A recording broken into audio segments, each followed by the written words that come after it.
जय राधा श्रीमन राधा जय राधा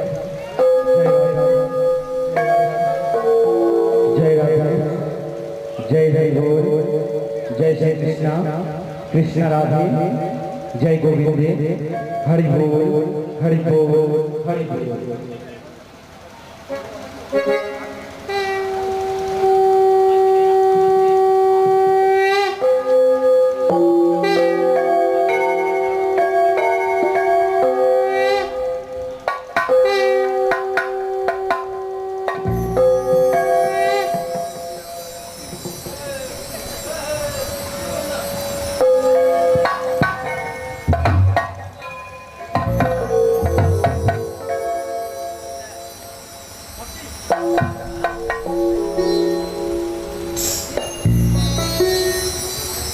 श्री भागवत भगवान की जय आरती पापियों को पाप से है तारते। श्री भागवत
मुक्ति पाने पंचम पे वाला नवजोत जगाने वाला अमर जगत मुक्ति पाने पंचम पे वाला नवजोत जगाने वाला अमर जगत मुक्ति पाने पंचम पे वाला नवजोत जगाने वाला अमर जगत मुक्ति पाने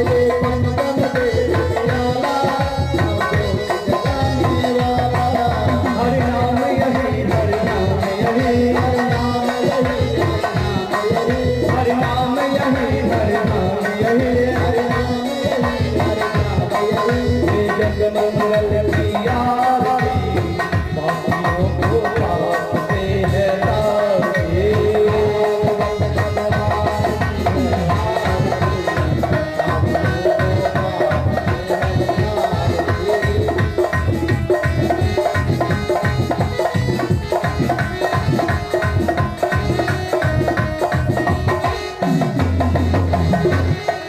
शांति की पावन पुनीत पापों को मिटाने वाला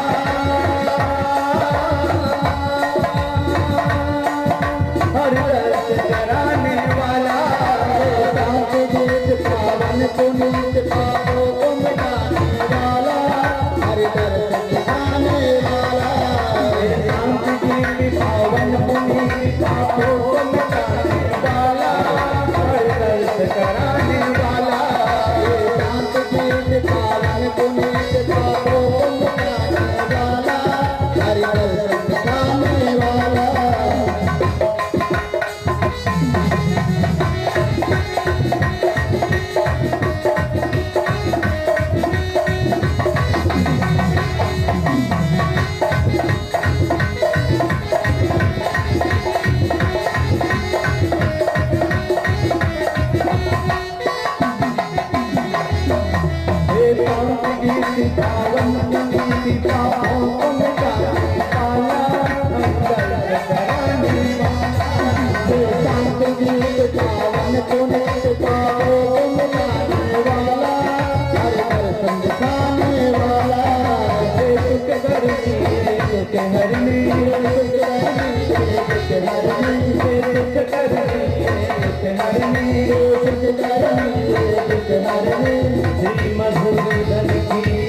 नमः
भागवत महापुराण का दिवस है।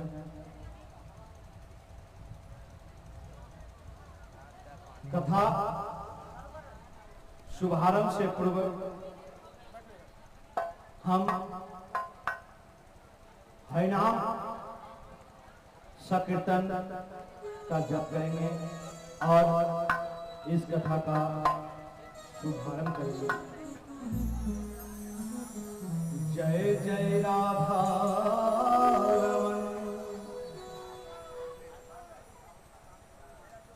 हरि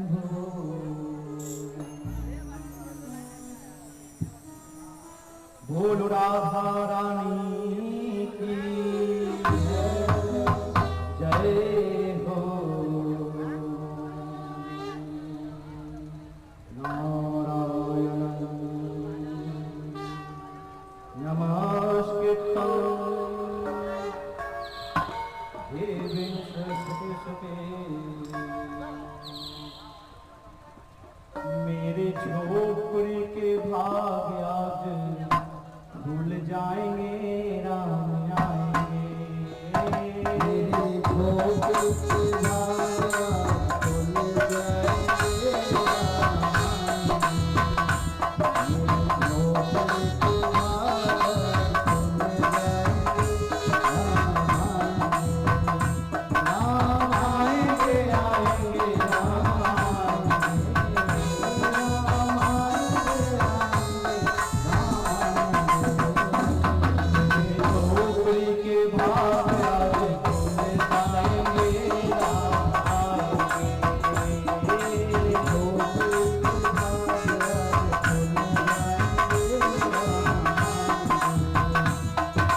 आएंगे। आएंगे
कैमरा इससे नहीं।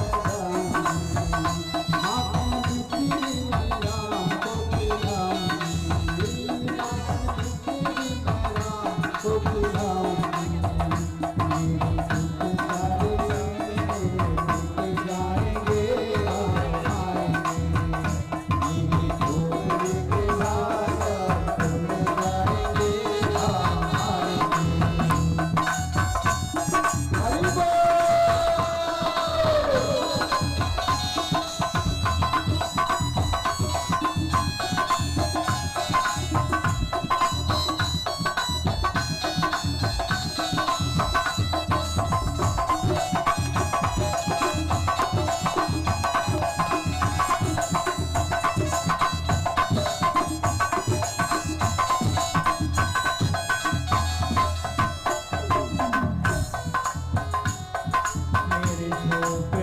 भाग आज भूल जाएंगे राम आएंगे।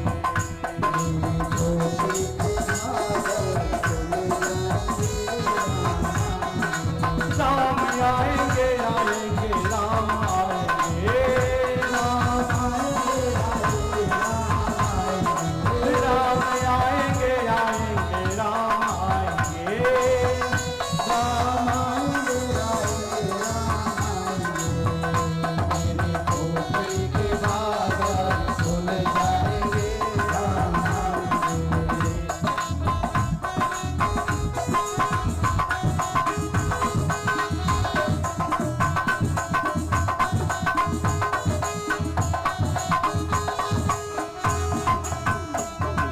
बोलो श्याम रामचंद्र की, बोलो श्याम रामचंद्र की, सूर्य वंशम की, सूर्य वंशम की।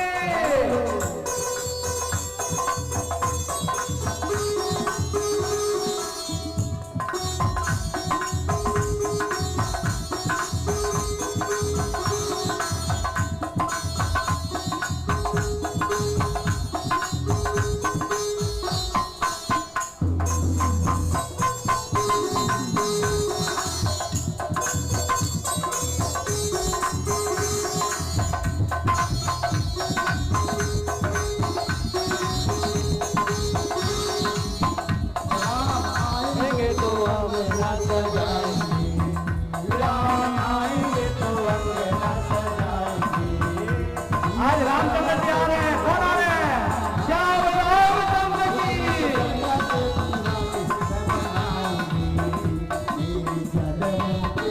नाम पता कर देते हैं, करते हैं रामचंद्र कर दो।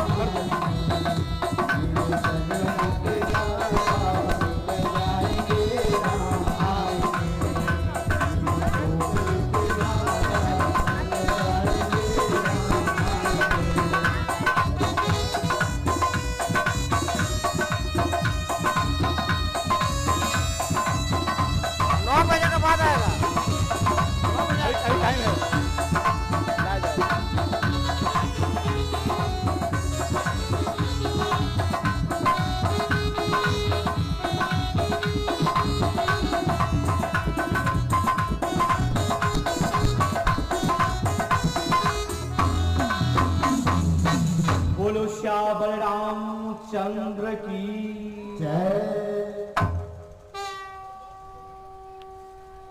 आज हम श्री रामचंद्र जी का जन्म उत्सव एवं विवाह मनाएंगे। इससे पूर्व हम मां सती का चरित्र का वर्णन करेंगे। भावस्त पत्नी तु सती देव मनोर्मता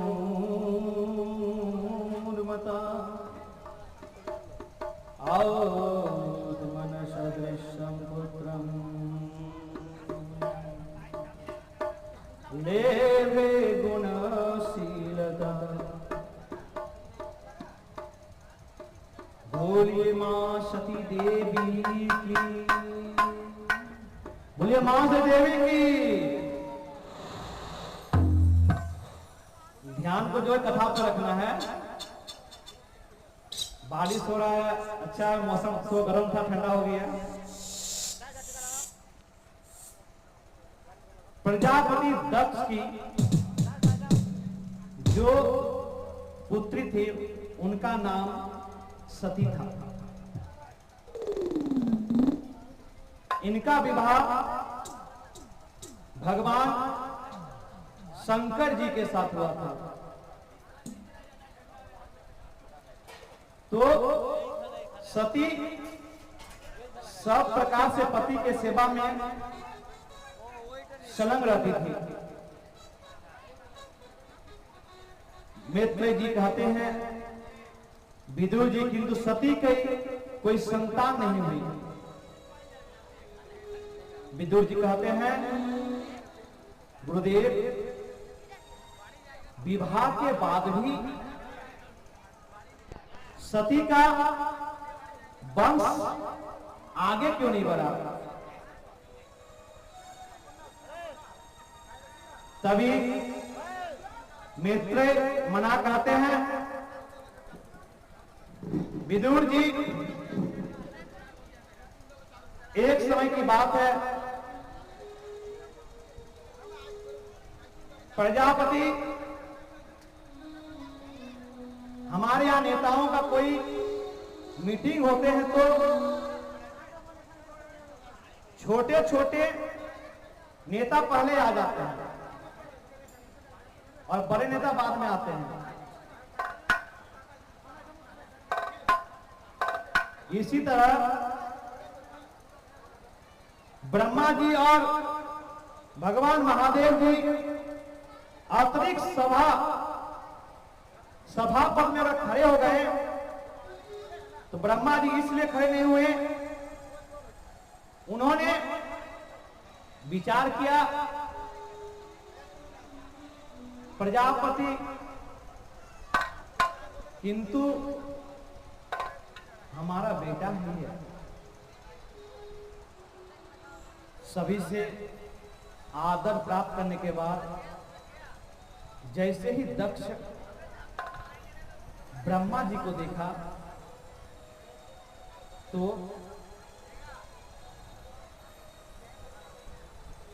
ये तो मेरे पिताजी हैं, प्रणाम। साथी शिव जी के तरफ गई तो शिव जी तो पहले से ही आसन में बैठे हुए थे। यह देखकर प्रजापति दक्ष को बहुत क्रोध हुआ। प्रजापति दक्ष ने शिव जी की ओर टेढ़ी नजर कर देखा, मानो हुए क्रोध से शिव जी को ही जला देंगे। फिर कहने लगे, सूर्यातम ब्रह्म श्रेयो में ही सह देवा सहग्रे साधुनम व्रतो व्रतम न अज्ञानिता समत्सरा। देवता और अग्नियों के सहित समस्त ब्रह्म ऋषिगण मेरी बात सुने, मैं ये बात ना समझी या देश अयं तु लोकपालाना यशो ग्रह निर्पत्र सदा व्यचारित पंथा यस्तवने दुषे। यह महादेव समस्त लोकपालों के कृति को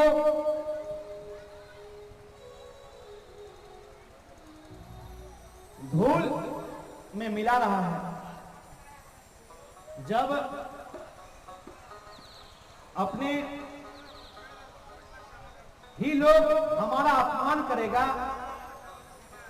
तो बाहर क्या करेंगे? अगर आपको घर का लोग ही अपमान करने लगे तो आपको बहुत बुरा लगता है।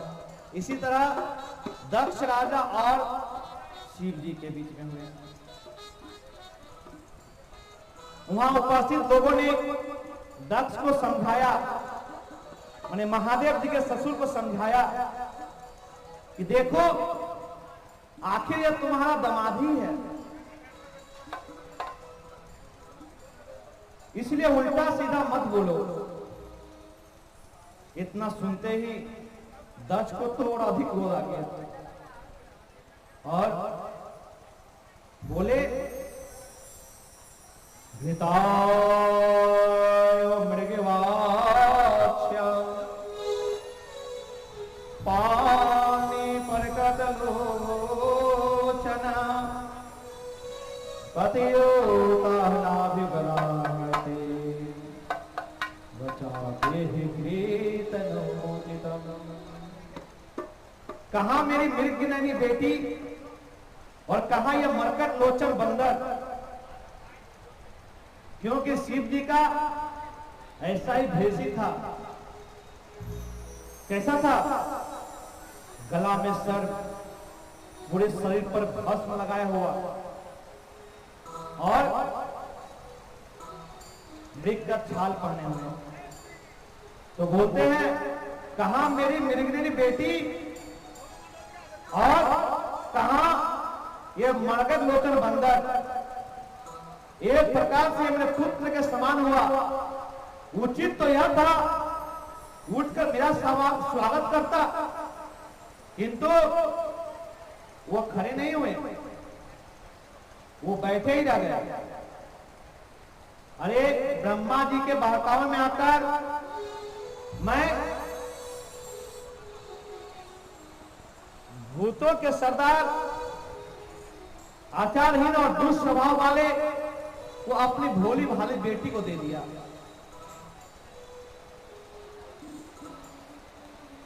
बुरा भला कहते का दक्ष का ऐसा दिमाग खराब हुआ कि शिव जी के साथ शिव जी को वो श्राप देने लग गए। हाथ में जल लेकर कहने लगा, आज के बाद किसी भी यज्ञ में शिव को कोई भी भाग नहीं दिया जाएगा। महाराज शिव को श्राप मिलता देख शिव जी के पक्ष में उनके नंदी जी खड़े हो गए और उन्होंने दक्ष राजा को श्राप दे दिया। भिज्ञाय शापं गृषाणाग्नि नन्दीश्वरो हिरोषकास्यादूषित दक्षाय शापं विसर्जत। नंदी जी कहने लगे, जो देवादी महादेव को अपमान कर रहा है, अपने विवेक से होकर पशुवत व्यवहार कर रहा है, उनका मुंह बकरे जैसा हो जाए। तभी दक्ष राजा का जो मुंह है ना, गर्दन से लेकर उसमें बकरे जैसा हो गया था। शिव जी के गण खड़े हो गए। तभी भृगु जी के गणों और नंदी नंदन को श्राप दे दिया, शिव जी के गण पाखंडी हो जाए। उस समय एक तरफ से दक्ष राजा श्राप दे रहा है और एक तरफ शिव जी का श्राप दे रहा है। मतलब युद्ध कौन जी का चल रहा है? श्राप का युद्ध चल रहा है। दक्ष राजा का पक्ष में जो थे वो शिव जी के पक्ष को श्राप दे रहे हैं और जो शिव जी के पक्ष में थे वो दक्ष राजा के पक्ष वालों को श्राप दे रहे हैं। भोले बाबा ने देखा कि भगवान यह श्राप समारोह होने लगा। यहां पे कुछ और ही होना था और वो अब श्राप समारोह में बदल गया। मैत्रेय मुनि कहते हैं, विदुर जी, इस प्रकार ससुर और दामाद आपस में बेर विरोध रखते हुए बहुत अधिक समय निकल गया। भगवान शिव को अपमान करने की भावना से एक बार प्रजापति दक्ष ने वाजपेयी नाम का यज्ञ किया। तभी दक्ष राजा ने शिव जी को अपमान करने के लिए एक दिन वाजपेयी नामक जप किया। विश्वास वाजपेयी ने ब्रह्मिष्टाभियोय च बृहस्पति शवम नाम समारे कृत मम।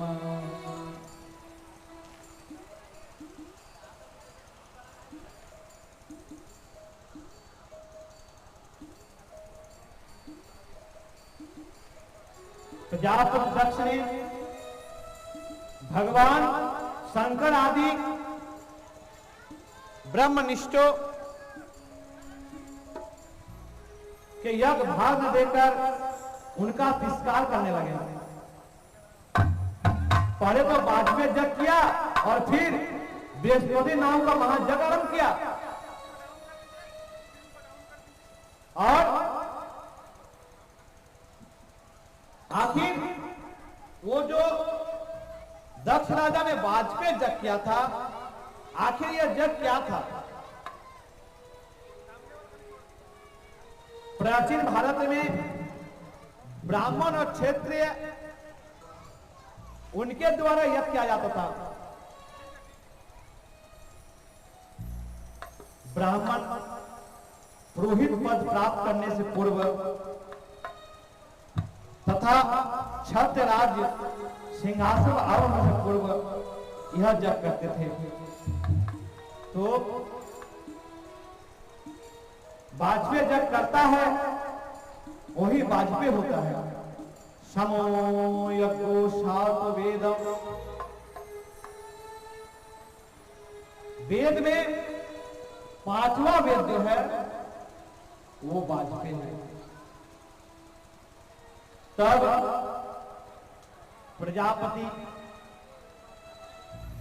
दक्ष ने वाजपेयी यज्ञ के उपरांत बृहस्पति नाम का यज्ञ किया। तो उस उत्सव में सभी ब्राह्मण, ऋषि, देवर्षि, पितर, देवता इत्यादि सभी को बुलाया, किंतु महादेव जी को निमंत्रण नहीं दिया। महाराज जब देवताओं को यह बात पता चला कि दक्ष ने शंकर जी को आमंत्रण नहीं किया है, तो सभी ने देवता दक्ष पे जा रहे थे, सभी ने तय कर लिया कि अपने अपने विमान को जो है उनको कैलाश पर्वत के ऊपर से ही ले जाना है। तदो कृष्णवास्यम केजराणं प्रजलपातं सती दक्षिणा देवी पितुर्गी महोत्सवम। उस समय आकाश मार्ग से जाते हुए देवता आपस में उस यज्ञ की चर्चा करने जाते थे। और जब पहले जो था देवतागण, उन लोगों के पास विमान था, तरह तरह विमान था, वो अपने विमान को जान सुनकर कि शिव जी को आमंत्रण नहीं किया है, तो उन्होंने अपना विमान जो था उनका वो कैलाश के ऊपर से ले जा रहे हैं और जान सुनकर उस यज्ञ के बारे में चर्चा कर रहे हैं, ताकि महादेव जी और सती सुने कि हम लोगों को आमंत्रण किया और आपको आमंत्रण नहीं किया गया है। जब इतना विशाल यज्ञ है, उसमें सभी देवता जा रहे हैं, क्या बोल रहे हैं? पूछे ही तब सिंह कहे बखानी,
जैसे ही यह बात सुने तो भोले बाबा आकर सती देवी से बोलते हैं कि हे देवी,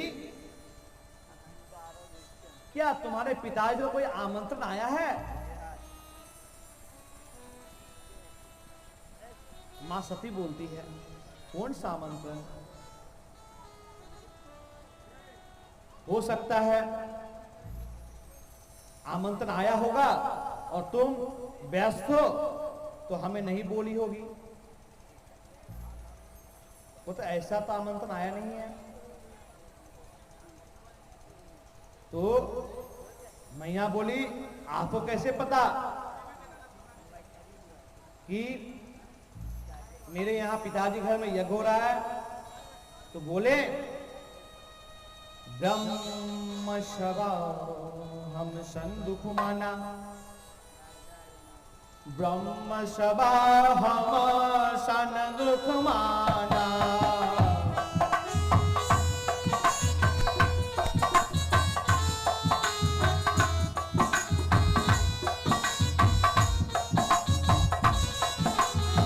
ब्रह्म शवा हम संदुख माना।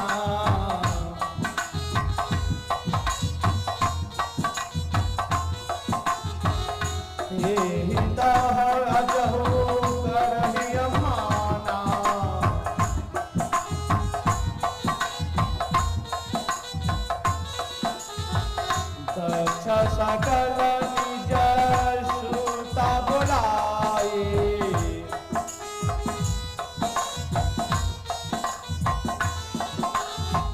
हमरे बैर मयो तुम्हें बिसराए।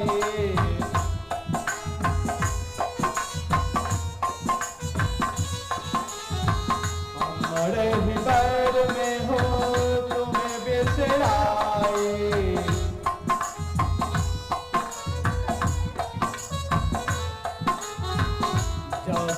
मित्र प्रभु पितु गुर गेहा,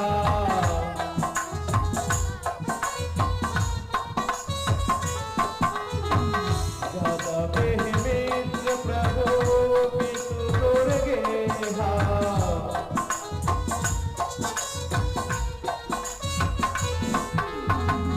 जाओ बिनहु बोली नाही संदेहा,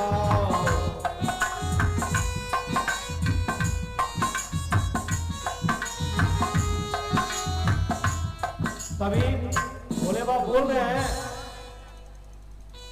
कि प्रिय देवी, तुम्हारे पिताजी से ब्रह्मा के सभा पे हमारे साथ कुछ बैर हो गया था, दोनों ससुर दामाद में।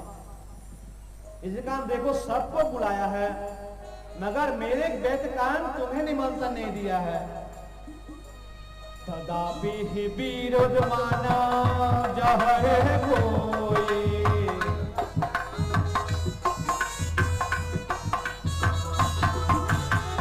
तदापि ही वीर माना जहरे कोई।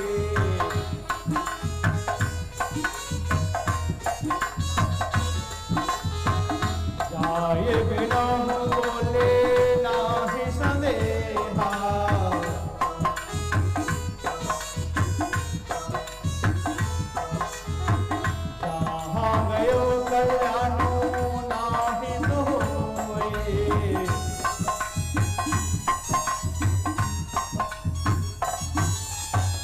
तुलसी न जाए कंचन बरस में,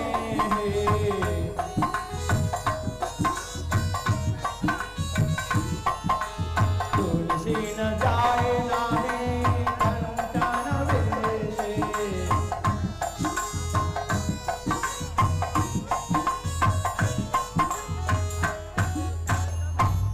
बोलते हैं ये बात कभी तुमको नहीं बताया?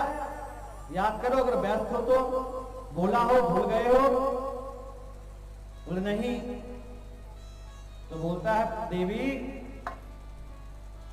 अगर नहीं बुलाया है तो मत जाओ। ये सच्चाई है कि अगर कहीं कोई कार्यक्रम हो और न बुलाया जाए तो नहीं जाना चाहिए। तो आजकल के लोग थोड़ी सी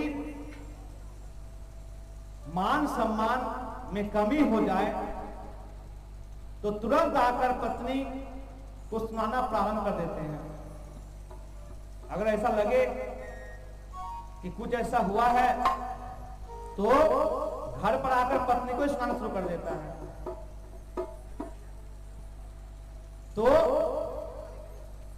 मगर ऐसा नहीं करना चाहिए, क्योंकि स्त्री ही एक जननी है, एक देवी है।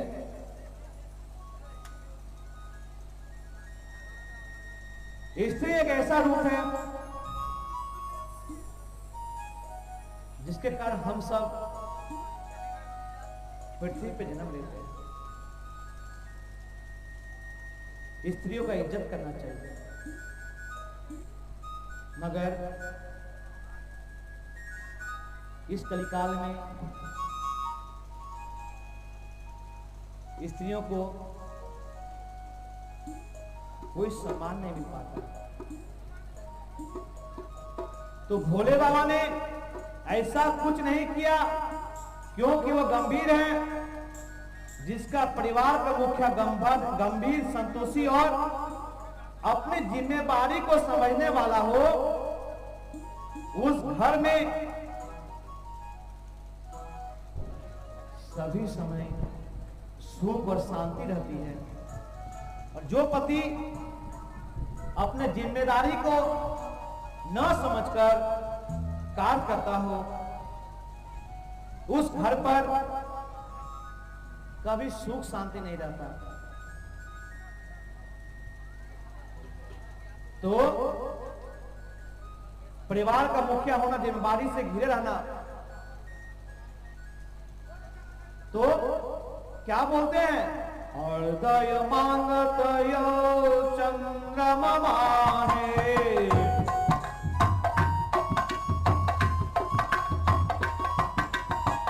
हृदय मांगत यो चंद्रमा मांगे,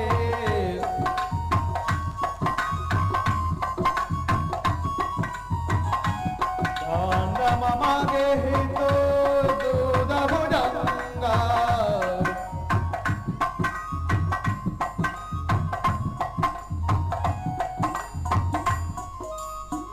जब शिव जी का बारात लेकर गए थे ना,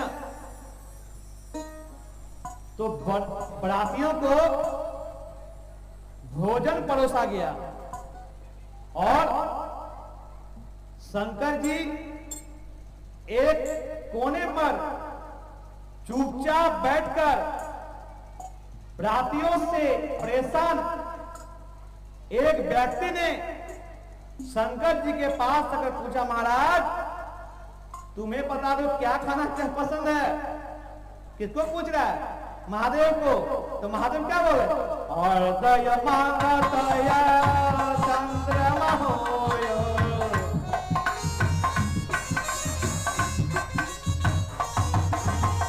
दूध भुजंग तो चुनर गंगा।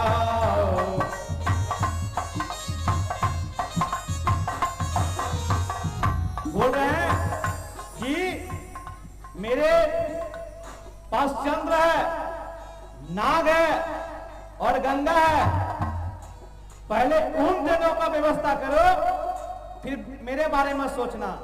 चूनर गंगा की हो चाहे भोले मांगे,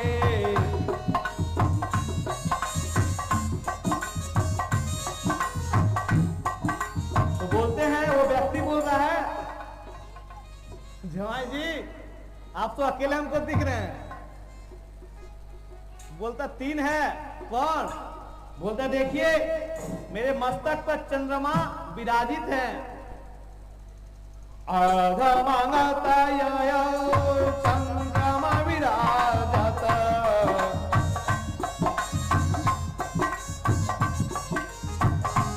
तो व्यक्ति बोलते हैं ठीक है तो चंद्रमा को क्या देना होगा? बोला चंद्रमा को अर्घ चाहिए। बोला अच्छा ठीक है। वो दूसरा देखिए, मेरे गले पे नाग देव जी हैं, उसके लिए क्या चाहिए? मगही दूधाय लाही देव।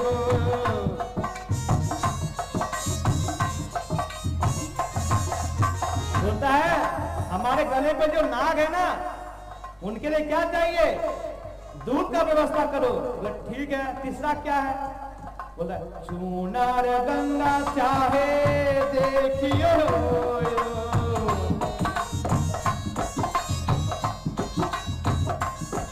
बोल रहे हैं कि मेरे जटा पे जो गंगा विराजमान है, उनके लिए चूनर की व्यवस्था करो। इसके बाद क्या बोलते हैं? तीनों का व्यवस्था हो जाता, भोला है भांगे भंगो कहियो देहो।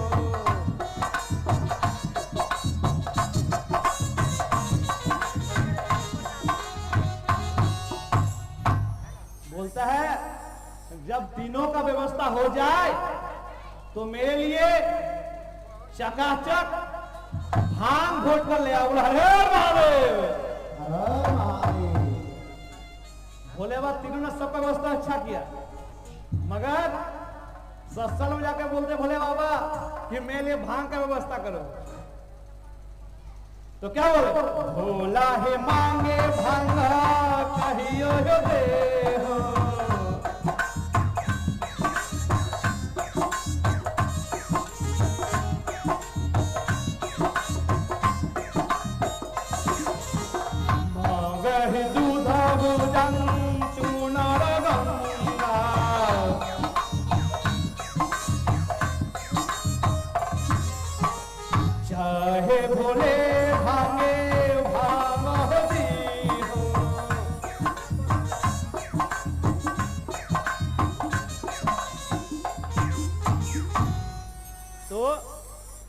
भोले बाबा देखिए कैसा मुखिया है घर का, जिम्मेवारी आदमी, कि पहले अपने जितना था सबको खिलाया पिलाया, यहां तक कि चंद्रमा गंगा अपने नाग जी, उसके बाद अपने लिए भांग का मांग किए। तो मुखिया जो होना चाहिए घर का ऐसा होना चाहिए जो सभी को लेके चले और अपनी जिम्मेवारी अपने सर पर रख सके। और एक बात है, ध्यान सुनिएगा, भोले बाबा के परिवार को सभी जानते हैं, सभी घर में फोटो होगा। क्या है? स्वयं महेश सुराष्ट्र नागेश सखा गणेश स्थान गणेश तथापि भिक्षातने में वो शंभो गणेश केवल मनुष्य रेखा। माता का वाहन कौन है? कौन है माता का वाहन? मां पार्वती का वाहन कौन है? हाँ, दुर्गा सरकार। दुर्गा मां किसे बोल सकता के? हाँ, बागे शेरे बोल सके तो। और भोले बाबा वाहन की बैल और बाबर गोला सांप, कार्तिकेय बाहुन मयूर और गणेश्वर बाहुन इंदूर। अच्छा तो कि चार आगे रखे छाड़बे काउके सब तो खेलबे, किंतु शिव परिवारे केउ काउके खाচ্ছে না। तो তেমন কি বলছে? होती ही आने के सुमर सुंधावा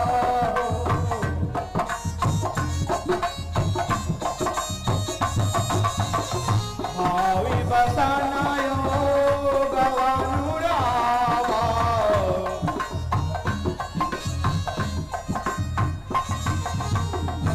तो भोले बाबा ने जब सारी बात मैया को बताई तो एक बार सभा में तुम्हारे पिताजी के सभी ने स्वागत किया, किंतु हमने नहीं किया। इसी में आपके पिताजी से मेरा बैर हो गया, उन्हें झगड़ा हो गया। तो हे देवी, जिस घर में आपका स्वामी का विरोध हो वहां नहीं जाना चाहिए। मैया बोली आपका झगड़ा हुआ है, आप समझिए, हम तो जाएंगे, क्योंकि मेरा पिताजी घर है, पिताजी ज्यादा व्यस्त होने के कारण हमको निमंत्रण देना भूल गए हैं, मगर हम तो जाएंगे। तो क्या बोलते हैं, होते ही आने के शंभो समझावा हो,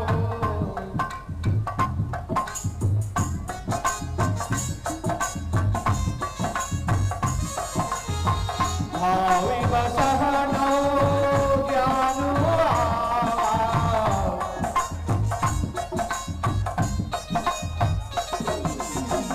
तभी भगवान शिव ने मां सती को बहुत समझाया, बहुत कोशिश किया कि देखो देवी, आमंत्रण नहीं मिला है, नहीं जाना है, मगर मां सती भी कहां सुने, नहीं पिताजी भूल गए होंगे, ऐसा हो ही नहीं सकता है कि पिताजी हमें आमंत्रण न दिया हो। तो इधर बातें होने के बीच ही चली रही थी, और क्या बोलते, हो ये सोई जो रामा रतियो राता,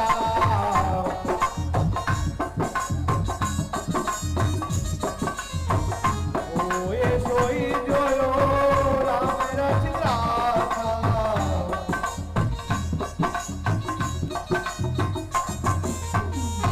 होगा वही जो राम रच के रखे हैं।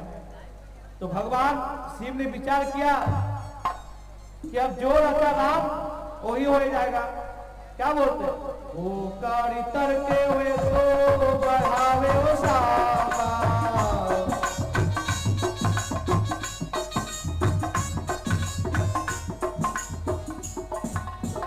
तो बहुत समझाने के बाद भी जब नहीं माने तो शिव जी बोलते हैं अब जो राम जी रचे वही होगा। और भगवान शिव कहते हैं देवी, जब किसी प्रतिष्ठित व्यक्ति का अपने आत्मजनों को अपमान होता है तब वह तत्काल उनकी मृत्यु कारण बन जाता है। जब देखा माता सती का मन नहीं लग रहा है, तब सती बार बार बाहर जाती। एक वो देखिएगा स्वाभाविक होता है, अगर कोई किसी को कहीं जाने मना कर दीजिएगा तो उनका स्वभाव सा चंचल हो जाता है, वो एक जगह स्त्री को बैठ ही नहीं सकता है, कभी इधर जाएगा, कभी उधर, कभी उधर, कभी उधर, इधर उधर दौड़ते ही रहेगा। इसी तरह जब शिवजी ने मां सती को नैहर जाने से मना कर दिया तो मां सती का वही हाल हुआ, कभी बाहर जाती है, आसमान में देखते कि सभी जा रहे हैं, फिर अंदर आती है, फिर भोलेनाथ को देखते हैं, फिर चले जाते हैं। तभी शिव जी समझ गए वो मानने वाला नहीं है और उसको भेजना ही होगा। तो भगवान शिव ने नंदी बाबा को आदेश दिया कि जाओ नंदी, सती को उनके पिताजी के घर छोड़ आओ। तभी भगवान सती बोले सामान तो क्या करे, हम सारा सामान भी ले ले, नहर जाएगा जग होगा तो जाना तो होगा, तो सारा सामान क्या ले लें हम? बोला हाँ ले लीजिए। मैया बोले स्वामी कौन सा वहां बसने जा रहे हो, आप मन खराब ना करे, हम थोड़ी देर में लौट के आ जाएंगे। शिव जी तो दिव्य दृष्टि काल है, महादेवों के देव महादेव, उनको सब पता है क्या होने वाला है। तभी तारितम कंदुकम दर्पणामजुश्वेत पात्रम भेजन शत्र गदिधिवे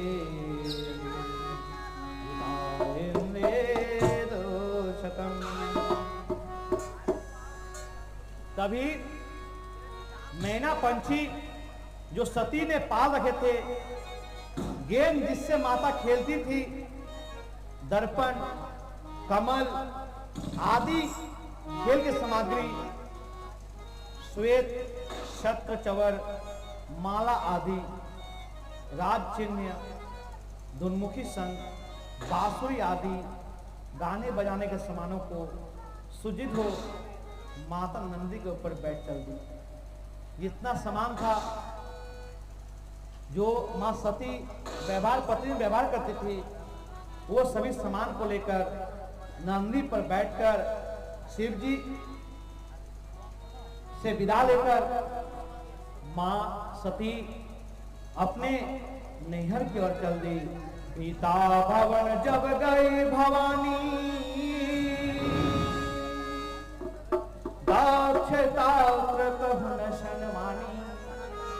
पिता भवन जब गई भवानी मन मानी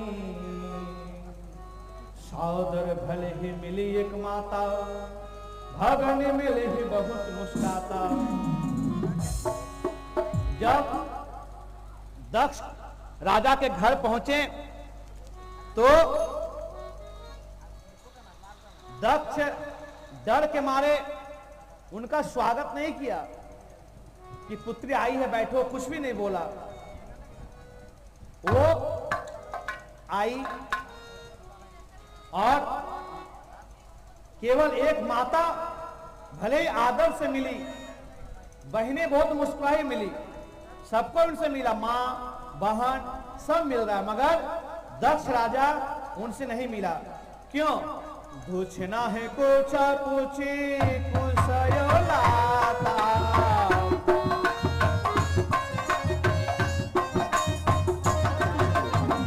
सीते ही बोली कोई जोड़ी सब गाता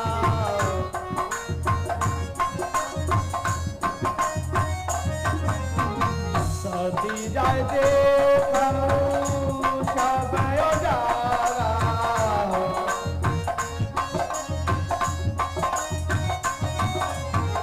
सतहु नदी शंभु करयो भागा।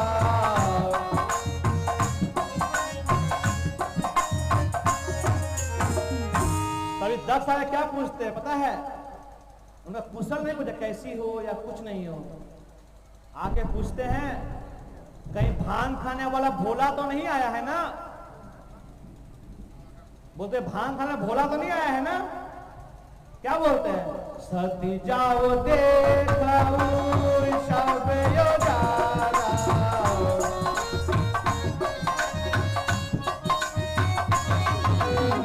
सतियो देखो सब यो जागा।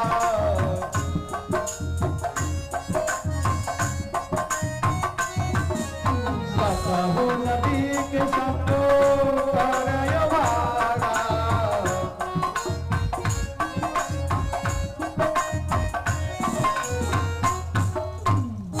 अगर यहाँ पे जितने आदमी हैं, अगर कोई उसको पति के बारे में बुरा बोल दे तो कितना बुरा लगता होगा।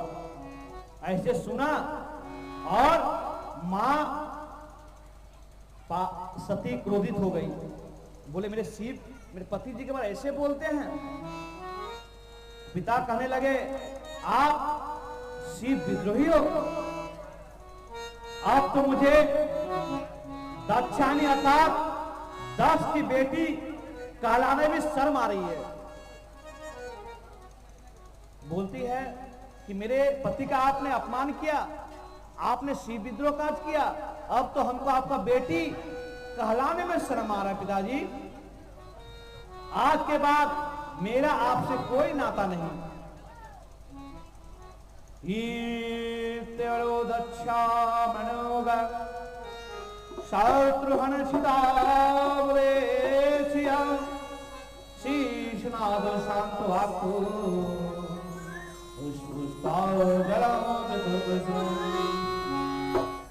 उन्होंने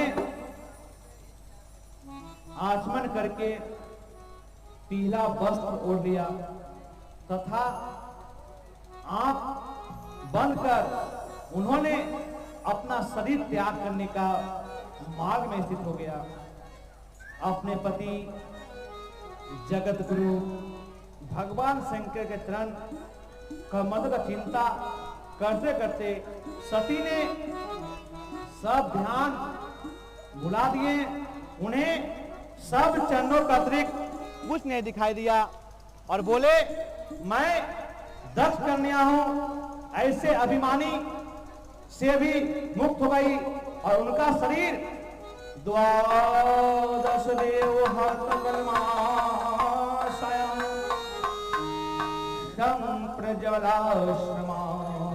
जंगने,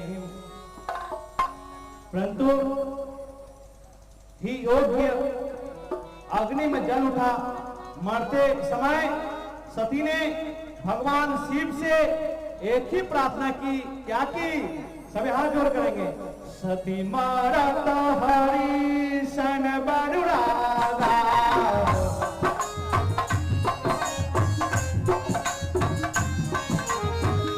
सती मारत हरि सन बनुरागा,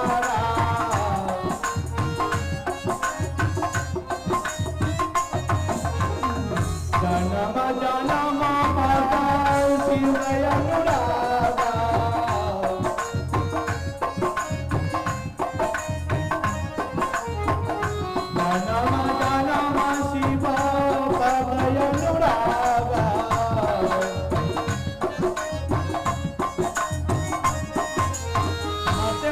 बोल रही है कि हे प्रभु, हे शिव जी, हे महादेव, मेरा हर जन्म आपके चरणों में हो और आपका सेवा करते रहे।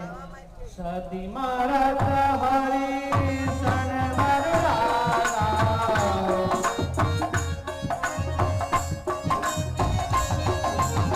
जन्म जन्म शिव पदय अनुरागा,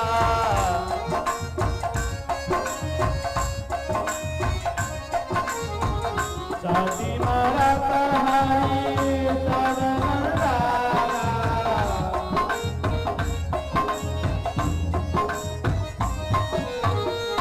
शिव जन्म शिव पदय अनुरागा,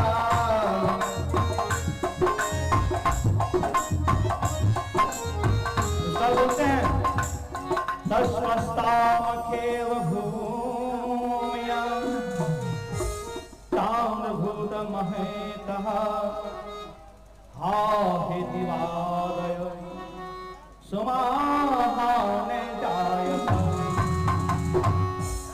हंत प्रिय देवमस्ते देवी जहा शुक्ने सती प्रोपपते। उस समय जैसे ही मां सती अग्नि में प्रवेश की ना, देवों में हाहाकार मच गया। बोले मां सती देवी की, क्योंकि सभी को महादेव जी के गुस्सा से पता थे। तभी भयंकर कोलाहल आकाश में, पृथ्वी में, तल पर सभी जगह फैल गया। सब और भयभीत काल हो गया। भाई दक्ष राजा ने दुर्भाग्य के कारण कुपित हो देवादीप देव महादेव के पत्नी सती ने प्राण त्याग दिया। चारों ओर हाहाकार मच गया।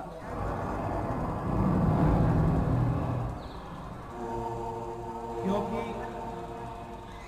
महाराज जब शंकर जी को पता ही है कि क्या है, त्रिकालदर्शी हैं, और नारद जी ने तुरंत जाकर महादेव जी को समाचार सुनाया। कहा समाचार शंकर पाए परिबेर तोला,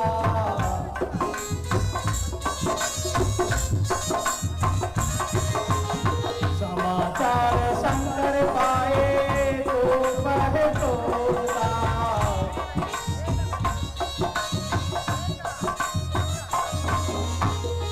नारद जी ने कहा, प्रभु माता जो गई थी ना अपने पिताजी के यहाँ पे, वहां ऐसा धक्का मारा, मिलना तो दूर, ऐसा धक्का मारा माता को, वो सीधे हवन कुंड में जाकर गिर गई और भस्म हो गई। बोलो जय माता देवी की।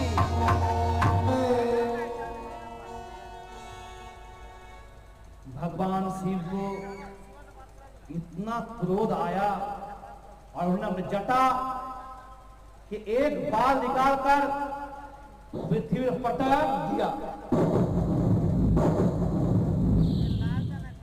और जैसे ही पटका जिसमें वीरभद्र नामक एक गण प्रकट हो गया। भगवान शिव ने वीरभद्र को आज्ञा दी, जाओ जाकर यज्ञ को विध्वंस कर दो।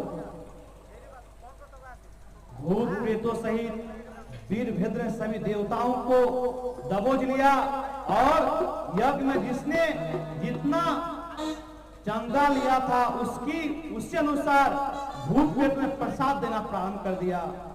दाढ़ी नोलाया बांगया रे छोड़ दे,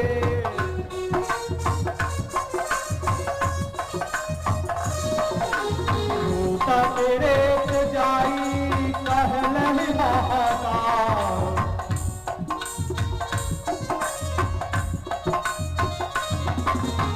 कोई किसी का दाढ़ी नोच रहा है तो किसी को उठा के पटक रहा है और सब जो जैसा है उषा देवता के दांत तोड़ दिए।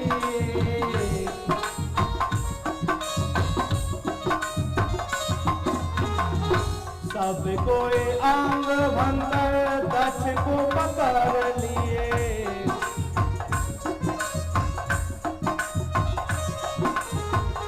पकड़ कर यो मुंडी मरोड़ दियो।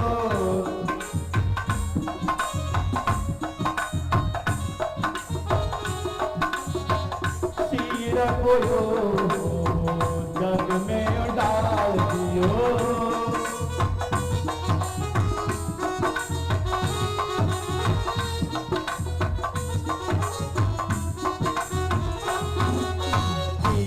में भरे पत्थरों डुबकी लगा कर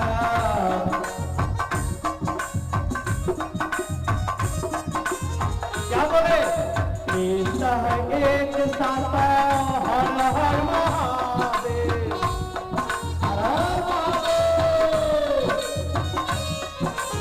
एक साथ बोल दियो हर हर महादेव।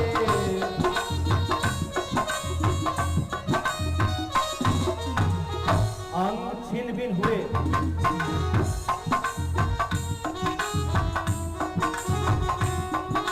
सब देवताओं ऋषि सबसे सोहित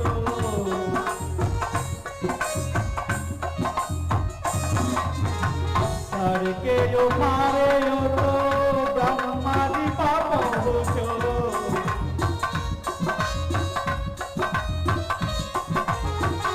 ब्रह्मा जी बोले हमें उनको तो ज्ञात हो।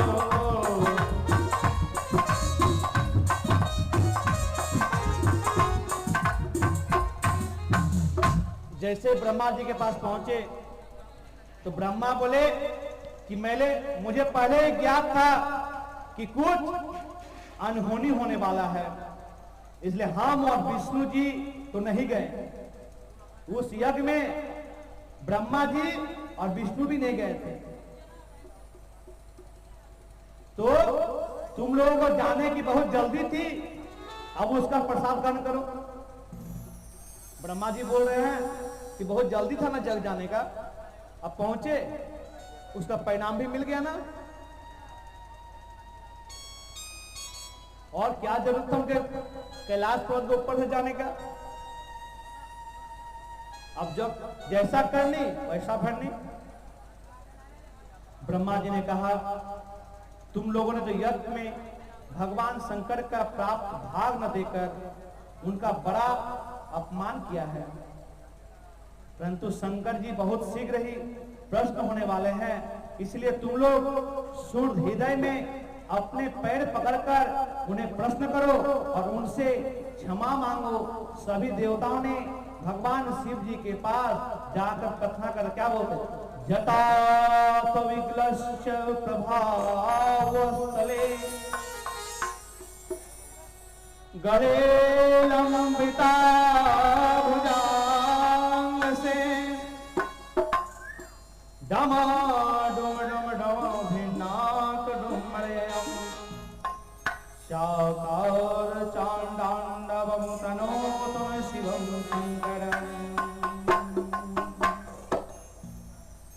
कहते हैं ब्रह्मा जी सहित सभी देवताओं ने शंकर जी से प्रार्थना की और प्रभु आपका यज्ञ भाग पाने का पूरा अधिकार है, फिर भी इस दक्ष यज्ञ के बुद्धिमान याजकों ने आपको यज्ञ भाग नहीं दिया, इसी से यह आपके द्वारा विध्वंस हुआ है।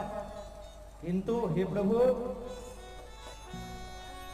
आप इस यज्ञ में अपूर्ण जग को पुनरुद्धार करने की कृपा करें। प्रभु ऐसा कीजिए जिस यजमान दक्ष पर से भी जो उठे भाग देवता को नेत्र मिले भृगु जी को दाढ़ी मूछे आ जाए, उषा के पहले के समान दांत निकल आए। भगवान शिव ने कहा यह यज्ञ एकदम पूर्ण नहीं हो सकता, क्योंकि जिस यज्ञ के कारण मेरे सती का ऐसा हुआ वो यह कैसे पूर्ण हो।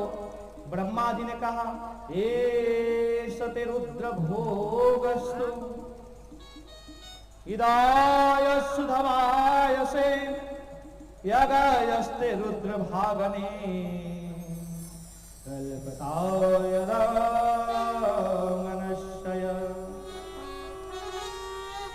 यज्ञ पूर्ण होने पर जो शेष बच जाएगा प्रभु यह आपका होगा। ऐसा कहकर सबने क्या जाप करा, ओम नमः शिवाय ओम नमः शिवाय हर हर भोले नमः शिवाय।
महादेव का ध्यान करेंगे।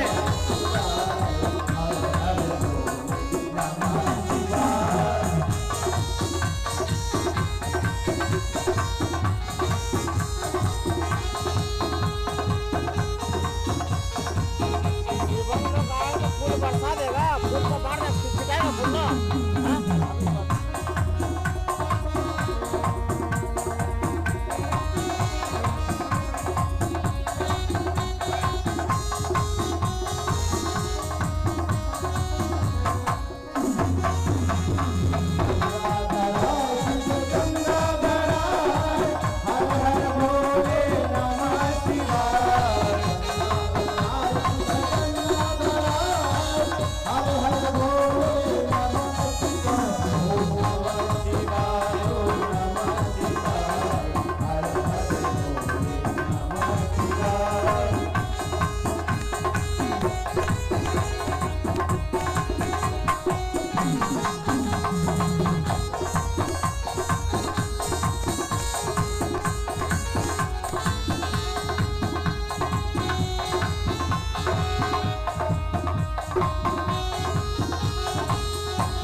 भगवान जब प्रसन्नता के पूर्व हंसते हुए कहा, प्रजापति दक्ष का सिर जल गया है, इसलिए उन्हें बकरे का सिर लगा दिया जाए।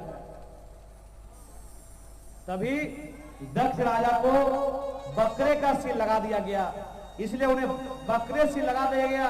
भगदेव अपने मित्र देवता के नेत्रों से देखे, पूषा देवता के दांत नहीं लग सकते, इसलिए पीसा हुआ अन्न खाकर काम चलाए।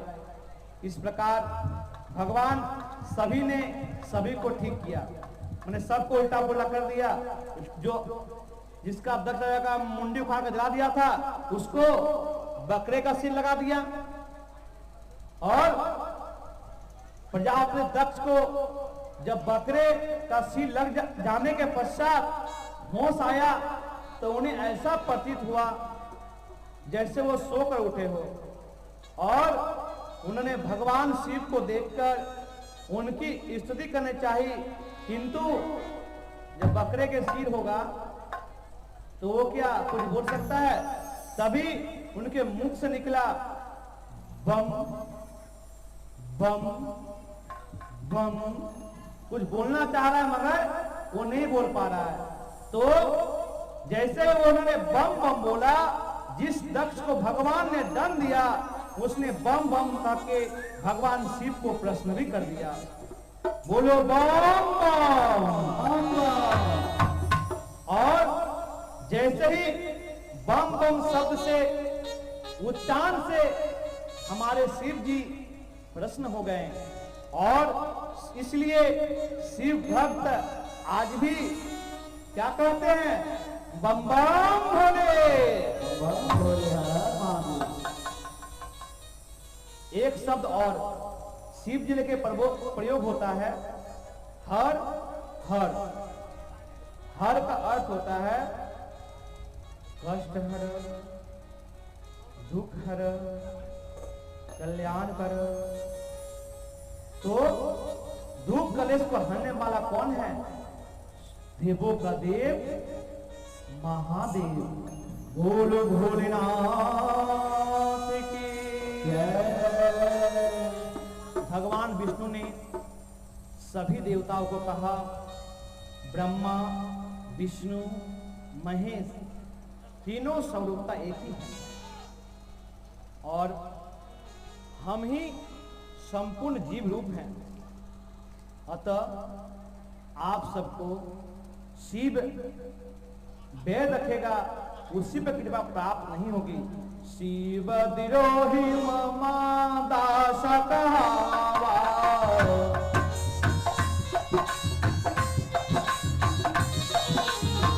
शिव द्रोही ममा दास कहावा।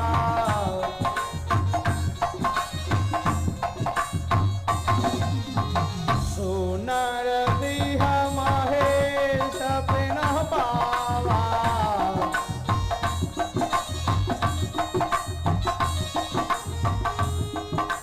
अर्थात जो शिव जी का द्रोह करके मुझे प्राप्त करना चाहता है, वो सपने में भी मुझे प्राप्त नहीं कर सकता। तो इसलिए श्रावण मास में शिव का आराधना के साथ ही शिव चैत्र मानस पाठ बहुत महत्वपूर्ण है। शिव द्रोही ममा वास कहाता,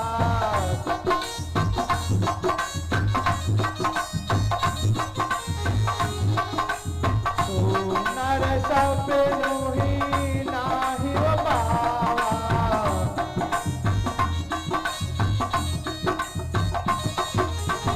तोहि करण हर जाए।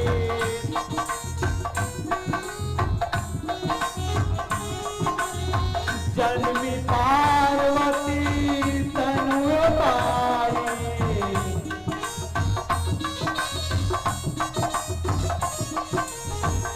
तोहि कारण हिम और गृह जाए।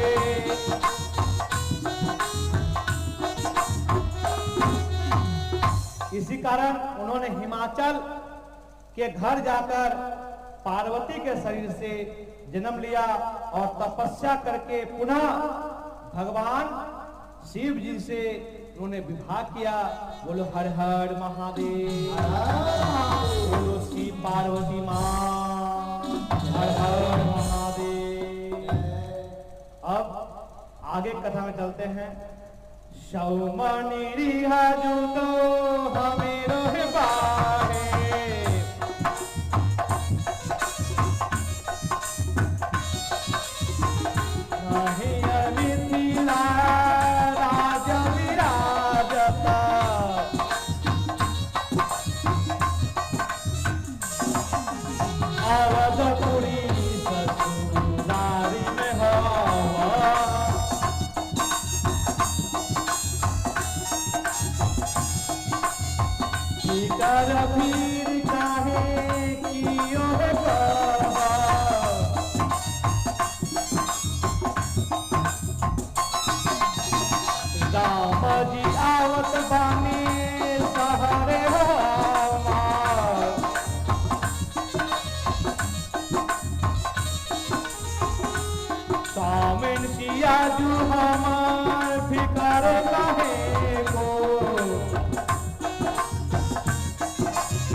राजा विराजा तपैया,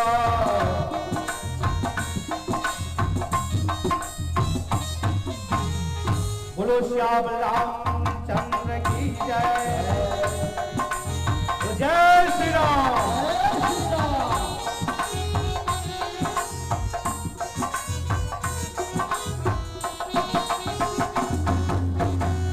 परम मंगलमया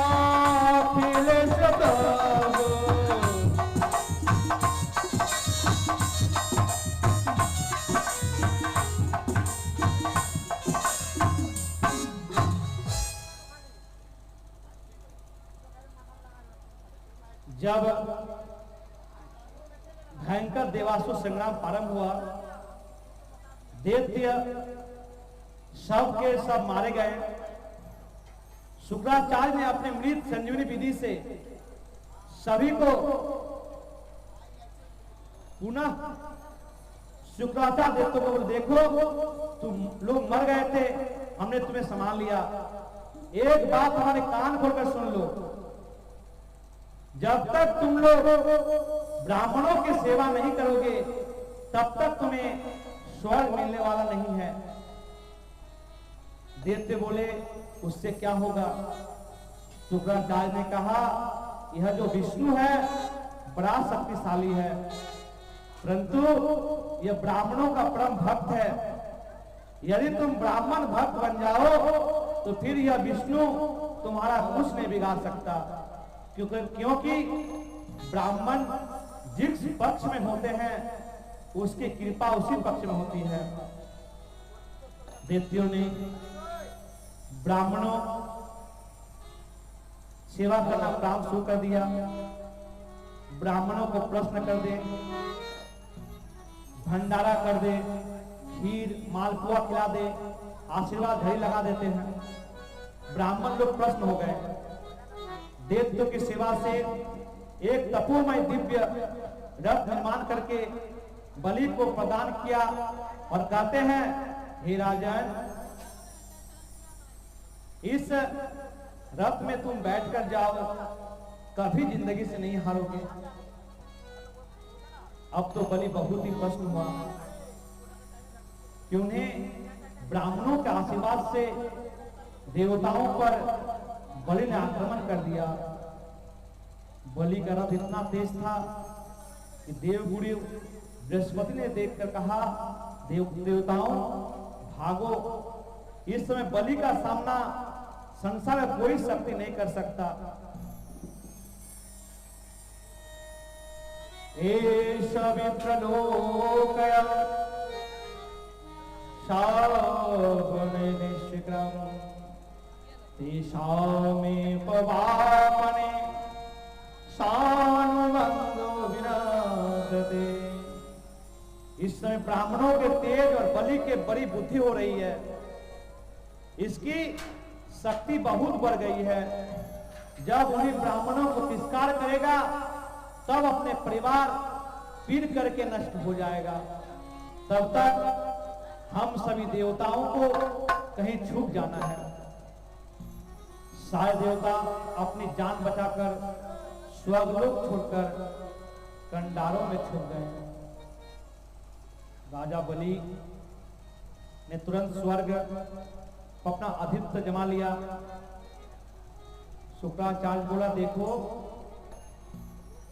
तुम्हें स्वर्ग मिल गया है ना, तो क्या बोलते हैं, हरि भजले मौका,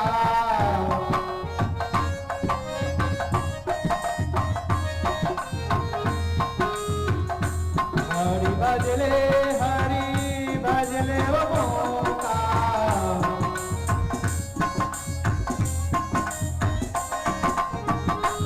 अभी भजले है मौका,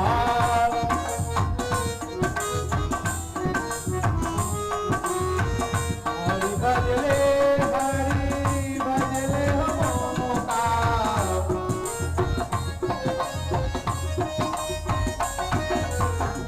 अभी भजले है मौका।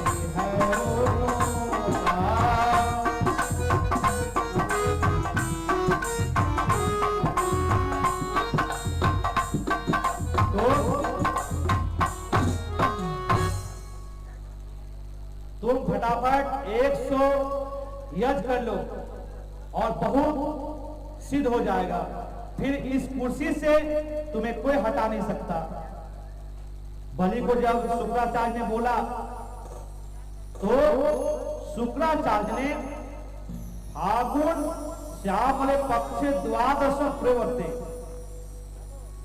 अध्यक्ष विधान चे भक्त्या परम विरोधते। फागुन शुक्ल पक्ष प्रतिपदा से द्वादशी व्रत 12 दिनों में यह व्रत किया। यह व्रत का नाम पेय व्रत है। दूध पीकर यह व्रत रखा और 12 दिन तक नारायण की उपासना की जाती है। इस व्रत को किसी ने सफलता के साथ कर लिया तो जैसा पुत्र चाहो वो ऐसा होगा। तब आदिति माता प्रश्न होकर प्रयोग व्रत किया। उस व्रत से भगवान श्री प्रसन्न हो गए और स्वयं आदिति को दर्शन दिया और बोले, माते मैं स्वयं तुम्हारा बेटा बनकर आऊंगा। आदिति ने गर्भ में भगवान पधारे। समस्त देवता भगवान की बड़ी प्यारी स्तुति गान करने लगे। नमस्ते पेशम गर्भाय वेदसे श्रियान भाय कृषे कृषा सभी विष्टाय विष्णवे